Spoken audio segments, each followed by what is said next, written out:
예수님께서 내 안에 무엇이 있느냐라고 물으신다면 주님, 제 안에 무엇이 있습니다. 우리가 바로 대답할 수 있었으면 좋겠습니다.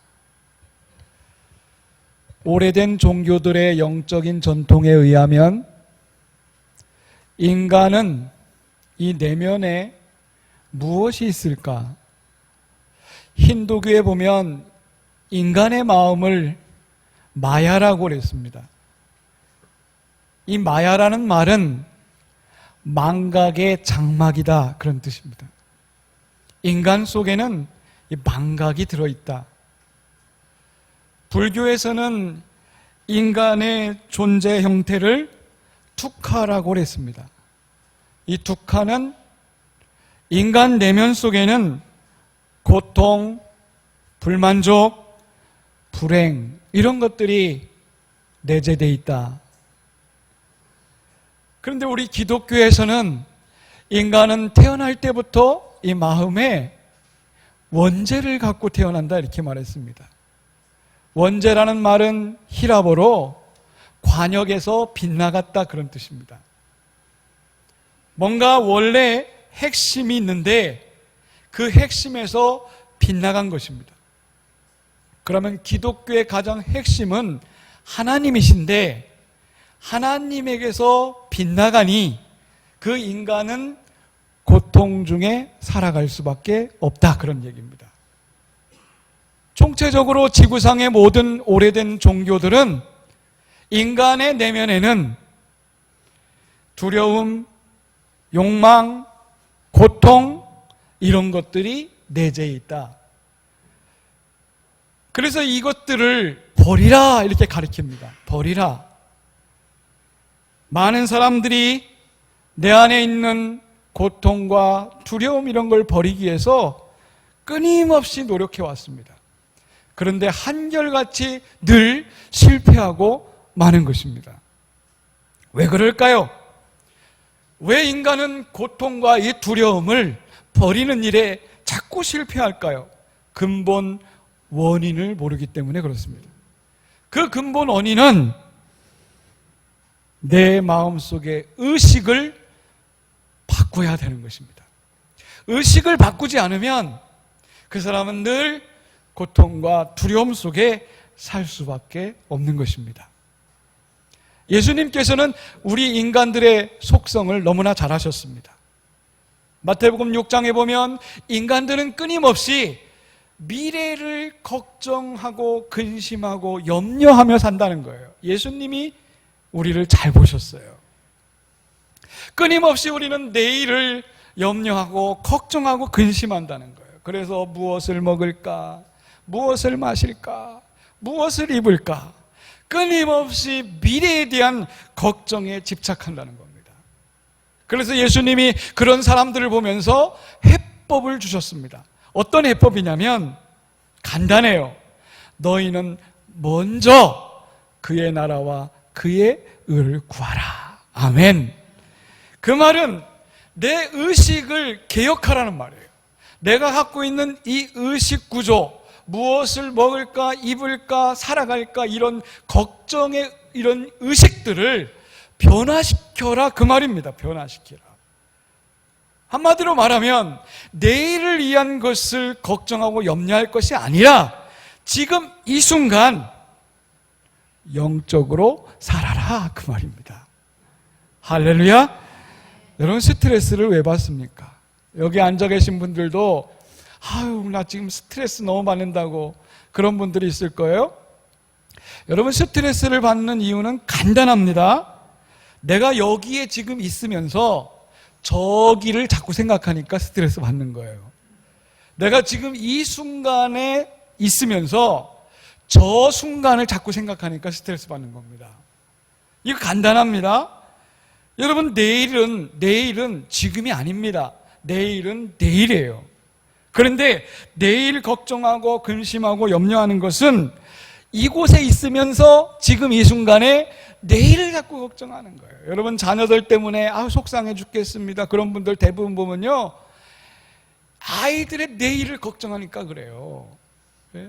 이 아이들의 내일이 불투명하고 아이 저러다가 저놈 다치겠네 이렇게 자꾸 걱정하니까 지금 이 순간을 살아야 되는데 우리는 자꾸 내일을 걱정해요. 그러면 그 사람은요 스트레스 받고 삽니다. 즉 다시 말하면 이 순간을 살지 못하면 사람들은 다 두려워할 수밖에 없다는 거예요. 성도 여러분, 지금 이 순간 우리가 구해야 될 게 뭐겠어요? 영적인 것을 구하고 사시기 바랍니다. 지금 이 순간 하나님이 말씀하시잖아요. 영적인 것을 먼저 구하라. 그러면 형통할 것이다. 할렐루야. 그런데 사람들은요 하나님의 것들을 의식하지 않고 사람들의 것들을 의식하며 너무 살아요. 너무나 많이 그렇게 살아요. 혹시 여러분 이 단어를 들어보셨습니까? 포모 증후군이라는 말이 요새 유행이라고 그래요. 못 들으신 것 같아요. 포모. 이 포모는 Fear of Missing Out이라는 그런 뜻입니다. 그거 약자예요. 그게 뭐냐면 내가 잊혀지는 거에 대한 두려움을 사람들이 갖는다는 거예요. 사람들이 여러분 SNS를 지금 왜 이렇게 많이 보고 거기에 막 집착합니까? 남자들은 잠자리에서요 30초도 못 버틴대요. 안 보면 불안해진다는 거예요. 여자들은 조금 더 참는다고 하더라고요.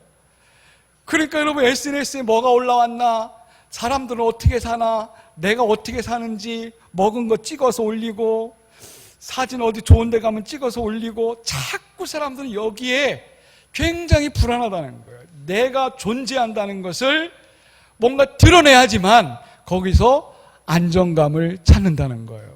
혹시 여러분 그 증후군에 걸리지 않았습니까? 그런데 이런 증후군을 탈피하기 위해서 요새는 조모라고 하는 말이 지금 신조어가 됐습니다. 조모. Joy of missing out. 내가 잊혀지는 것을 도리어 기뻐한다 그 뜻입니다. 내가 사람들이 알아주지 않아도, 사람들에게 나를 알리지 않아도 나는 있는 자체로 내가 그냥 살아가는 것에 즐거움을 느낀다. 반대급부로 나온 말입니다. 여러분은 포모입니까? 조모입니까? 한번 생각을 해봤으면 좋겠습니다. 여호수아 1장 7절에 보면 하나님이 여호수아에게 이렇게 말합니다. 오직 강하고 극히 담대하여 나의 종 모세가 내게 명령한 그 율법을 다 지켜 행하며. 여러분 잘 보십시오. 지켜 행하는 것은 현재입니다. 지금 하라는 거예요. 좌로나 우로나 치우치지 말라. 지금 치우치지 않는 건 현재예요. 그리하면, 이건 미래입니다. 그리하면 어디로 가든지 형통하리라. 할렐루야. 여러분 미래를 걱정할 게 아니라 지금 내가 뭐 하고 있느냐는 이게 중요한 거예요. 지금 말씀을 지키고 있느냐, 사람들이 가는 곳에 여기 갔다 저기 갔다 좌로나 우로나 지금 치우치지 않고 있느냐, 현재가 중요한 거예요. 그러면 미래는 형통하게 될 것이다. 여러분 내 안에 원천이 뭐가 있느냐 이게 중요해요. 원천, 원래 내 속에 뭐가 있느냐 이게 중요한 겁니다. 사람들은요 그 사람의 속에 뭐가 있는지 금방 알 수 있어요. 말하는 것과 행동하는 걸 보면 그 사람이 지금 어떤 생각을 하고 있는지 금방 알 수 있어요. 여러분 안 그렇습니까? 부정적으로 맨날 말하는 사람은 그 속에 부정이 들어있습니다. 긍정적으로 말하는 사람은 그 속에 긍정이 들어있기 때문에 그래요. 사람은 속에 있는 것이 밖으로 나오는 것입니다. 여기 컵이 있는데 이 물에 탁한 물이 있다고 가정해 봅시다. 이 탁한 물을 여러분 없애는 것은 맑은 물을 계속 갖다 부으면 됩니다. 맑은 물을 계속 끊임없이 부으면 이 물은 어느 순간 맑아지기 시작합니다. 인간은 원래 죄성이 있다고 그랬습니다. 이 죄성을 내가 죄 안 짓겠다, 내 죄를 씻겠다 아무리 해봤자 이거 안 됩니다. 하나님 말씀을 자꾸 내 안에 갖다 부으면 그 말씀을 통해서 죄성이 사라지는 것입니다. 아멘. 하나님 말씀의 훈련이 그래서 중요한 겁니다. 저는 신앙생활은요, 자전거 타는 것과 똑같다고 생각을 해요. 자전거 타는 거. 여러분 자전거를 타보신 분 알겠습니다만 자전거를 구르지 않고 가만히 있으면 자전거는 넘어지게 돼 있습니다. 신앙생활 똑같아요. 계속 굴러가야 돼요. 페달을 밟지 않으면 자전거가 멈춰서 넘어지는 것처럼 우리 신앙도 그래요.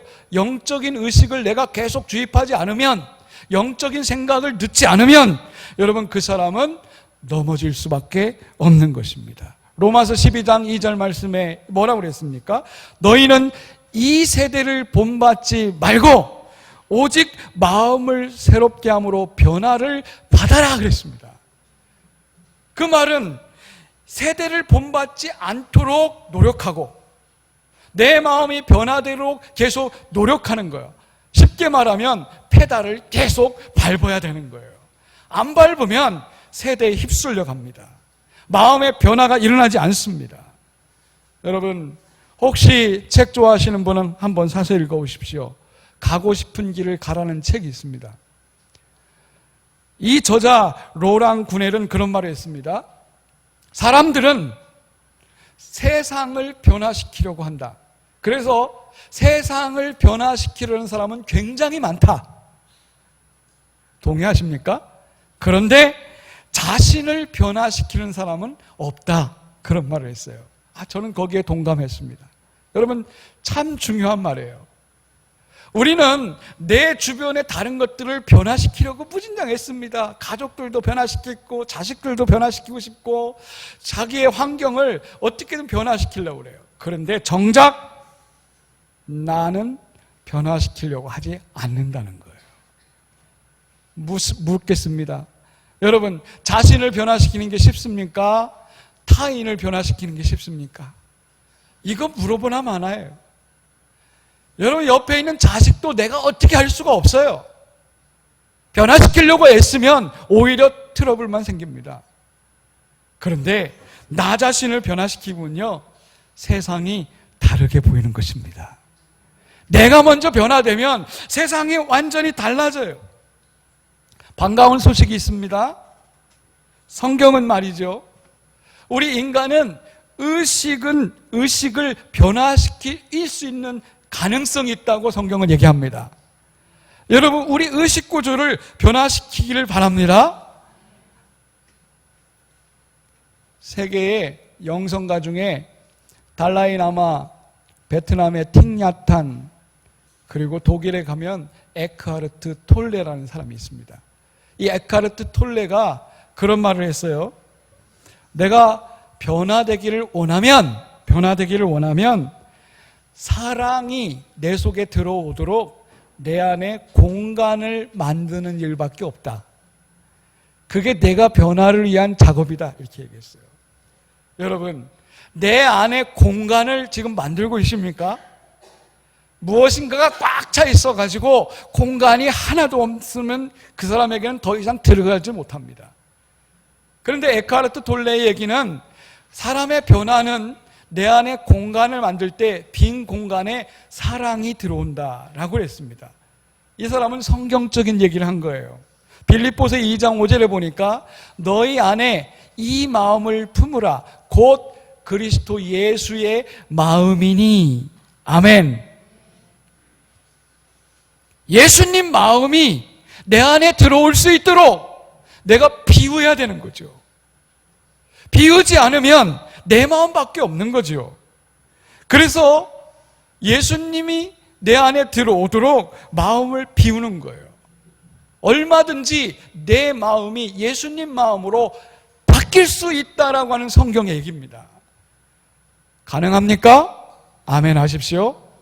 고린도후서 5장 17절에 보면 그런즉 누구든지 그리스도 예수 안에 있으면 새로운 피조물이라.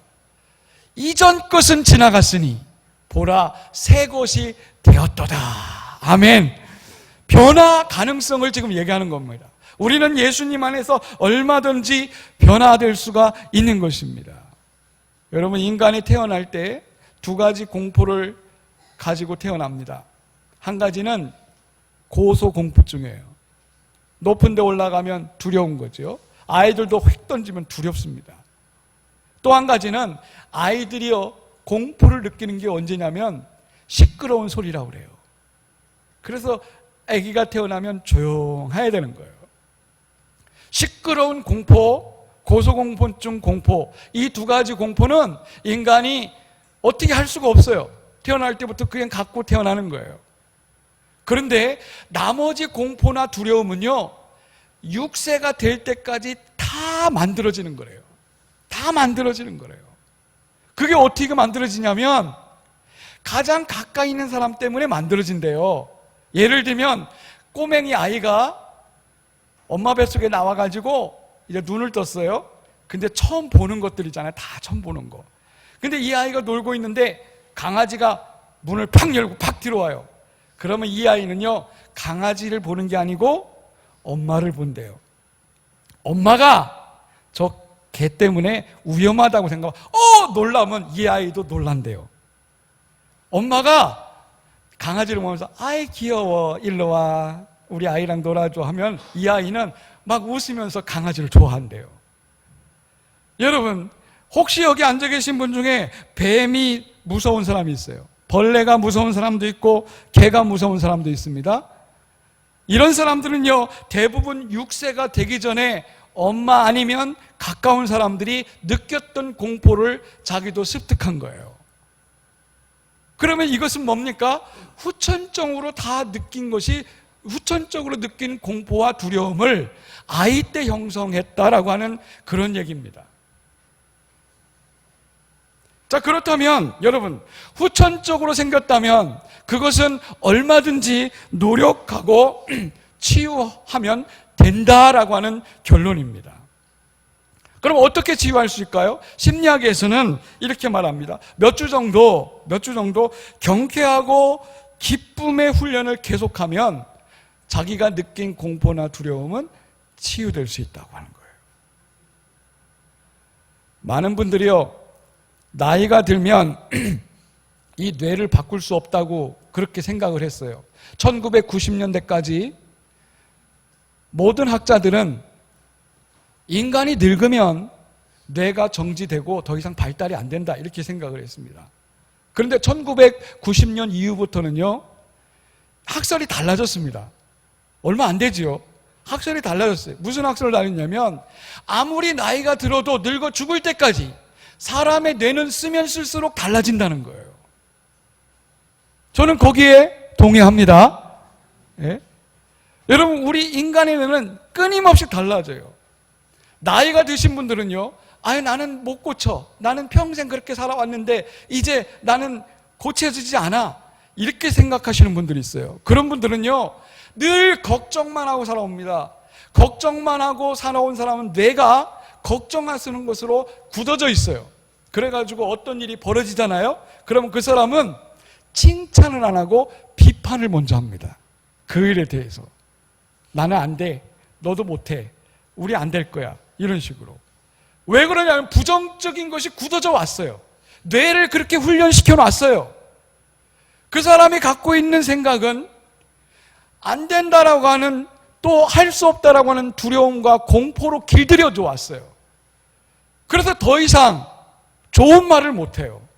무슨 일이 일어나면 칭찬할 생각을 못해요. 오히려 비판하고 부정적으로 얘기합니다. 여러분, 이것은 인간이 뇌를 그렇게 훈련시켜 왔기 때문에 그렇게 되는 거예요. 우리 예수님께서는 우리에게 명쾌한 답을 주십니다. 우리는 죄성이 있는데 이 죄를 녹여버리고 거기로부터 자유할 수 있는 길이 있다. 오늘 말씀 요한복음 8장 32절입니다. 진리를 알지니 진리가 너희를 자유하게 하리라. 아멘. 36절, 아들이 너희를 자유롭게 하면 너희는 참으로 자유롭게 되리라. 여러분, 자유하십시오. 예수님은 우리에게 이 자유를 선포하십니다. 진리 대신 예수님은 말씀을 알면 알수록 그 사람은 자유롭게 될 것이라는 거예요. 오늘 이 말씀을, 본문 말씀을 누구에게 주신 겁니까? 31절에 보니까 예수님을 믿는 유대인들에게 줬다 이렇게 표현하고 있습니다. 유대인 중에 예수님을 믿는 사람들이 있었습니다.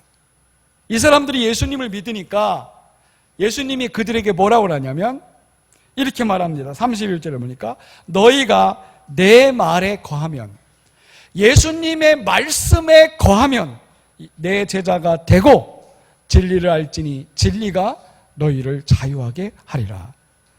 오늘 유대인처럼 우리는 예수를 믿습니다. 맞습니까? 여러분, 예수를 믿으면 여러분은 변화된 것입니다.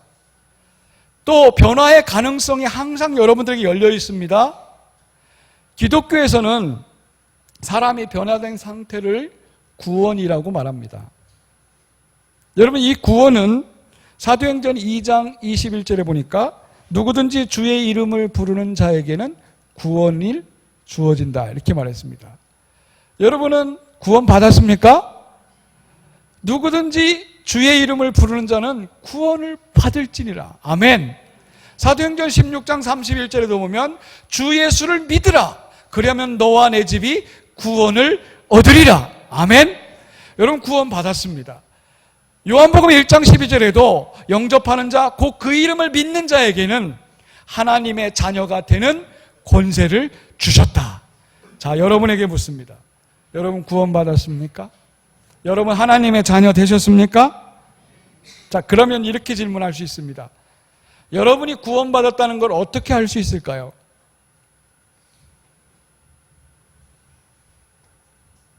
믿지 않는 사람들에게 여러분들이 가서 나는 구원받았어, 그걸 어떻게 설명할 수 있습니까? 성경은 답을 주십니다. 다음 주에 함께 나눌 텐데 요한복음 10장 27절에 보면 내 양은 내 음성을 듣나니. 할렐루야. 주님의 양이 된 사람은 주님의 음성을 듣나니 그랬어요. 오늘 47절에도 나와 있습니다. 47절 한번 같이 봅시다. 하나님께 속한 자는 하나님의 말씀을 듣나니 너희가 듣지 아니함은 하나님께 속하지 아니하였으리로다. 아멘. 하나님께 속한 사람, 하나님의 자녀, 구원받은 사람은 하나님의 말씀을 듣는다, 들려진다 그 말이에요. 이 시간 예배를 드리고 있는데 여러분 말씀이 들려집니까? 그러면 아멘 하십시오. 말씀이 들려지면 그 사람은 구원받았다는 증거입니다. 제가 요번에 라오스에 갔다 오면서 배워온 단어는 두 단어예요. 사바이디, 컵자이. 이 두 단어밖에 없는데 그 외에는 몰라요. 그런데 학생들도 갔습니다만 거기 가면 말이 안 통합니다. 여러분 외국에 나가면 우리 한국 사람들이 말문이 막혀요. 왜 말문이 막힙니까? 말문이 막히는 건 간단해요. 말이 안 통하니까 말문이 막히는 거예요. 말이 안 통한다는 것은 그 사람들의 말을 못 들으니까 말을 못 하는 거예요. 그렇죠? 언어는 내가 못 들으면 말을 할 줄 모릅니다. 안 들리면 여러분 말을 못 해요. 이게 너무나 중요한 겁니다. 하나님 말씀이 들려지지 않으면 우리는 영적인 소통이 안 되는 겁니다. 하나님이 아무리 말을 해도 그 말을 못 알아들으면 여러분 영적으로 하나님과 소통할 수가 없어요. 어떤 분들이 그래요. 목사님 저는 기도가 잘 안 돼요. 목사님 저는 잘 기도를 못 해요. 여러분 하나님과 대화하는 기도가 못한다, 안 된다, 그거는 하나님 말씀을 내가 들으려고 하지도 않고 말씀이 들려지지 않으니 소통이 안 되는 겁니다. 말씀과 기도는 같이 가는 것입니다. 살림교회 성도 여러분, 여러분들이 기도를 유창하게 하고 그럴싸하게 하고 근사하게 하고 그게 중요한 게 아닙니다. 하나님 말씀이 들려지면 하나님 그 말씀 들었으니 하나님 제가 이렇게 하겠습니다. 이게 기도인 거예요. 오늘 이 말씀이 들려집니까? 그러면 여러분 어떻게 하나님 앞에 아뢰겠습니까? 여러분 말씀대로 살기를 원합니다. 변화되기 위해서는 우리의 노력이 필요합니다. 체계적이고 계획적인 노력이 필요한 거예요. 내가 변화되겠다 마음먹고 아무것도 하지 않으면 그 사람은 계획 안 한 것보다 못합니다. 하나님 말씀 들었으면, 말씀이 들려지면 여러분 체계적으로 계획적으로 내가 변화를 시도하시기 바랍니다. 저는 스키를 몇 번 타봤습니다. 우리 청년들이 얼마 전에 스키장 갔다 왔는데 스키를 타려면 기본기가 있어야 됩니다. 저도 중급반에 가서 한번 타봤는데 아주 고바이에요. 그런데 너무나 놀라운 것은 스키를 타고 내려오다가 그 고바이에서 멈추는 게 어떻게 가능할까 신기했어요. 그런데 기본기만 하면 됩니다. A자로 갖다 놓으면 그냥 서요, 스키가. V자로 하면 나갑니다. 간단한 기본기예요. 이걸 모르면, 이 기본기를 모르면 당황해가지고 아주 곤두박질 칩니다. 여러분 신앙생활에도 이처럼 기본기가 있어요. 내가 신앙이 좋아지겠다, 믿음이 좋아지겠다 하면 기본기를 가지고 하면 됩니다. 그 기본기, 오늘은 말씀 묵상입니다. 매번 말씀 묵상하는 훈련이 필요한 겁니다. 말씀 묵상 안 하면서 은혜 받겠다, 영적 충만이 있겠다, 여러분 그것은 기본 자체가 안 된 겁니다. 성도 여러분, 우리는 지금 말씀의 힘으로 사는 시기가 돌아왔습니다. 하나님 말씀으로 여러분 무장하시기를 축복합니다. 다시 묻습니다. 내 안에 무엇이 있습니까? 내 안에 무엇이 있습니까? 말씀이 내 안에 있어야 합니다. 그러기 위해서는 말씀 훈련이 필요합니다. 그래야 범사에 형통한 것입니다. 성도 여러분의 가정에, 여러분 삶 속에 말씀이 여러분을 지배하시기를 축복합니다.